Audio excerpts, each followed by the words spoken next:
सास, बहू और ताबीज। सुप्रिया का रोज किसी न किसी बात पर अपनी बहू तारा से झगड़ा होता ही रहता। दोनों स्वभाव से जिद्दी और अड़ियल थे। दोनों में से कोई भी एक दूसरे के आगे झुकना नहीं चाहता था। फिर एक दिन, तारा कहाँ मर गई थी तू अभी तक? सुबह से शाम हो गई, घर में इतना काम पड़ा है, ये सब छोड़कर कहाँ मौज मस्ती करने गई थी? आपके घर के सारे काम करने का मैंने ठेका नहीं ले रखा। आप भी तो अपने दोस्तों के साथ किटी पार्टी करने जाती हैं, तब तो मैं आपको नहीं टोकती। अरे मैं तेरी सास हूँ, तू मेरी सास नहीं है। सास है तो क्या मुझे चैन की सांस नहीं लेने देंगी आप? बहुत जबान चलने लगी है तेरी आजकल। आने दे मेरे बेटे को घर पर, फिर देख तेरी कैसे क्लास लगवाती हूँ। आपके पास और काम ही क्या है? बाहर पड़ोसियों से मेरी बुराई करना और घर में पति से। हाँ तो अब तेरा काम भी तो ऐसे ही होते हैं ना। तारीफ के लायक कोई भी काम किया है तूने आज तक? बस जुबान चलवा लो, कैंची से भी तेज चलती रहती है। सिर्फ जुबान ही नहीं, हाथ पैर भी चलते हैं, जिनकी वजह से आपको घर में इतनी सफाई देखने को मिलती है, वरना आपको तो अपनी किटी पार्टियों से फुर्सत नहीं मिलती। तो कहना क्या चाहती है? घर का क्या सारा काम तू खुद अकेला करती है? तो और क्या नौकरानी करती है? इसी तरह तारा और सुप्रिया में आए दिन लड़ाई होती। दोनों के दिन की शुरुआत ही एक दूसरे से लड़कर शुरू होती और लड़कर ही खत्म होती, मानो ये अब उनकी दिनचर्या का हिस्सा बन चुकी हो। शाम को तारा का पति वैभव घर आता है। वैभव को देखते ही उसकी माँ सुप्रिया उसके पास आती है और कहती है, बेटा वैभव, अच्छा हुआ जो तू आज जल्दी घर आ गया। देखना तेरी बीवी सुबह से मुझसे लड़ी जा रही है। माँ की बातें सुनकर वैभव तारा को जोर जोर से आवाजें देने लगता है। क्या हुआ जी, इतना चीख क्यों रहे हो? तारा, तुमने आज फिर माँ से लड़ाई की? अरे लड़ाई मैंने नहीं की, शुरुआत पहले इन्होंने की थी। समझा दीजिए अपनी माँ को। मुझे कहीं भी आते जाते टाइम टोके नहीं, वरना मैं अपना सामान बांधकर मायके चली जाऊंगी। इतना कहकर तारा वहां से चली जाती है। ये सब क्या चल रहा है माँ? किसी दिन मैं आप लोगों के चक्कर में जरूर पागल हो जाऊंगा। आप लोग कभी प्यार से क्यों नहीं रहते?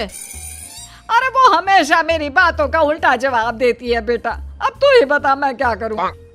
तो आप उसे ताने मारती ही क्यों है माँ?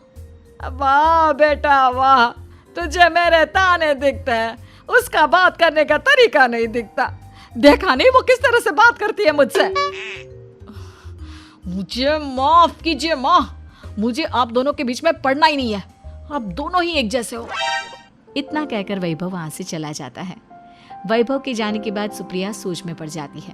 धीरे धीरे समय बीतने लगता है और एक दिन सुप्रिया को पता चलता है कि उनके गांव में एक महात्मा ठहरे हुए हैं जो वशीकरण करना जानते हैं। तो सुप्रिया भागते हुए उन बाबा का पता ढूंढने निकल पड़ती है। इस बात की खबर जैसे ही तारा को चलती है, वो भी उस बाबा की खोज में निकल पड़ती है। अगले दिन सुबह, आज तारा और सुप्रिया दोनों ही बहुत अच्छे मूड में होती है। ना सुप्रिया तारा को देखकर कोई ताना मारती है, ना तारा अपनी सास से बेवजह उलझती है। दोनों मिल बांट कर रसोई में काम करती हैं। भाई तारा, जरा मुझे वो चाय पत्ती पकड़ाना। ये लीजिए माँ जी, क्या आप मेरे लिए भी चाय बना देंगी? अरे हाँ हाँ, क्यों नहीं।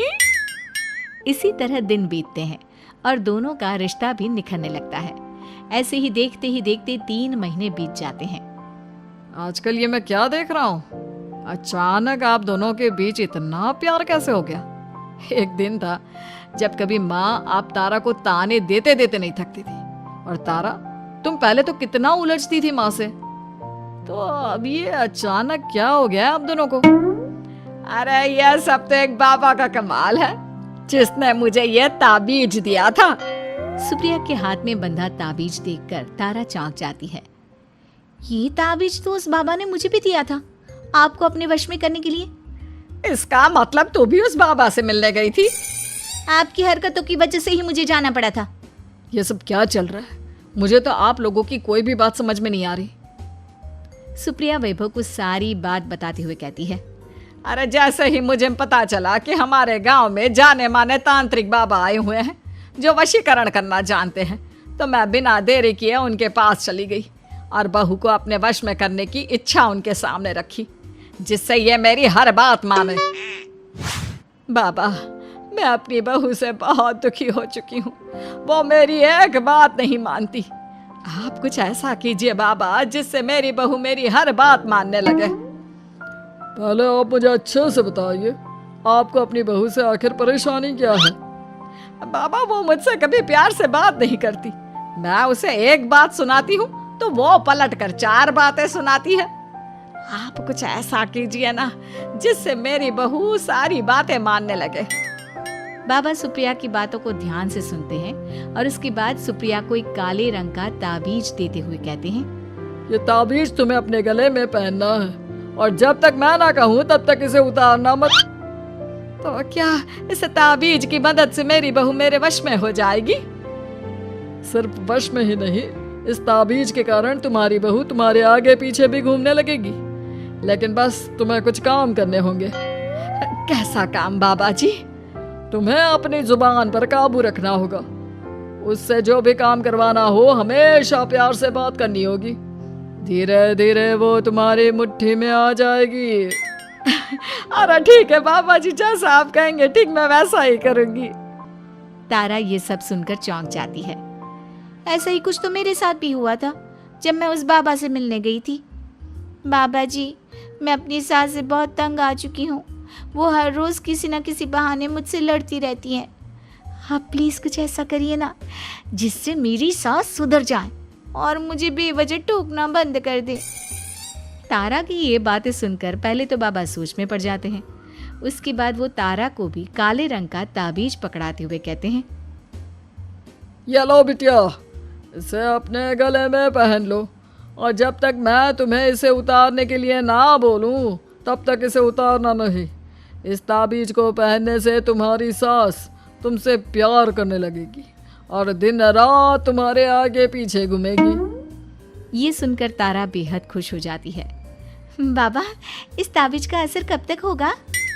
अगर तुमने मेरी सारी बातें मानी तो इस ताबीज का असर तुम्हें 2 दिन बाद ही दिखने लगेगा। उसके लिए सबसे पहले तुम्हें अपनी सास को इज्जत देनी होगी, उनके साथ प्यार से बर्ताव करना होगा और अगर कोई भी काम भी करवाना हो तो प्यार से ही बात करनी होगी। फिर देखना वो कैसे तुम्हारे इशारों पर नाचती है। ठीक है बाबा जी, जैसा आपने कहा है मैं ठीक वैसे ही करूंगी। इसका मतलब उस बाबा ने हम दोनों को एक जैसे ताबीज देकर पागल बना दिया। जरूर कोई ढोंगी बाबा होगा। इतने में ही बाबा भी उनके घर पहुंच जाते हैं और मुस्कुराते हुए उनकी ओर आते हैं और उनसे उनके हालचाल पूछते हुए कहते हैं, ताबीज का असर हुआ या नहीं? बाबा जी, आपने हमें एक ही जैसा ताबीज देकर पागल बनाया है। ऐसा कैसे? ताबीज ने अपना काम तो पूरा ही किया है। आप दोनों को देखकर लगता तो नहीं कि अब भी आप लोगों के बीच कोई खटपट है।